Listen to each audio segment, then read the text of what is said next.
साथीहरू मेरो चाहिँ कुखुराको चारो आइपुगेछ। अब चारो बोक्नु गएको म चाहिँ। जिन्दगी झन् छ तर पनि यस्तो घमन छ।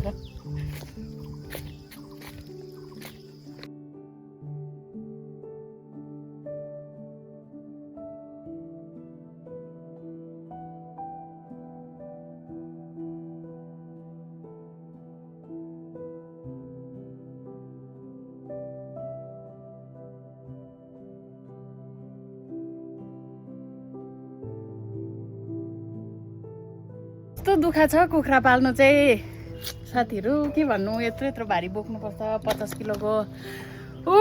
मैले 9 बोरा बोकिसकेँ, अब लास्ट यो बोरा हो। तर पनि कुखुरामा नाफा नहुँदा चाहिँ साह्रै रिस उठ्ने। यस्तो कालो न कालो भएछ नि म त। नन स्टप बोक्नु भन्छ फेरि दाजुले चाहिँ हो, सक्दैन आफूले भने बोक्नु। 10 बोरा बोक्दा सोच्नु त 50 किलोको। बाफ्रे 8-9वटा बोकिसकेँ मैले। एकछिन पर्खिनु भनेको नि यो 1 बोराको लागि चाहिँ। अलिकति बिसाउ न हत्तु भयो। चारो बोकाले हत्तु भयो नि। कति छ? 10 बोरा सक्यो। एकै बोरा अब के भएको दाजु रहेछ भन। भारी पनि पक्रिदिँदैन, यति साह्रो त हुँदैन है।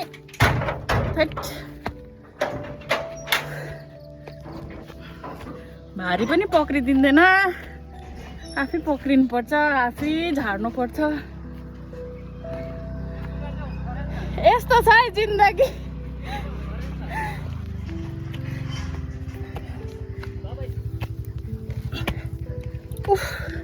यस्तो अप्ठ्यारो छ बाटो, फेरि अप्ठ्यारो बाटो। हत्तु भयो।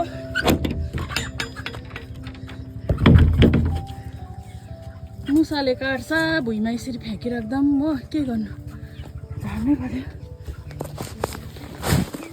माथि पनि यस्तो भयो। यस्तो छ कुखुरा पाल्नु साह्रो दुःख। खै नाफा पनि हुँदैन। नाफा भयो भने त मजा आउँथ्यो होला।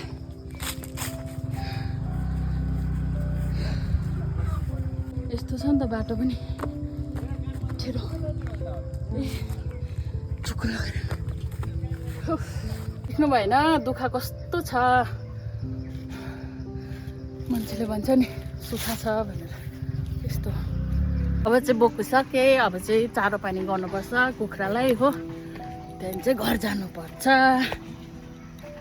आयो 10 बोरा चाहिँ बोकिसकेँ।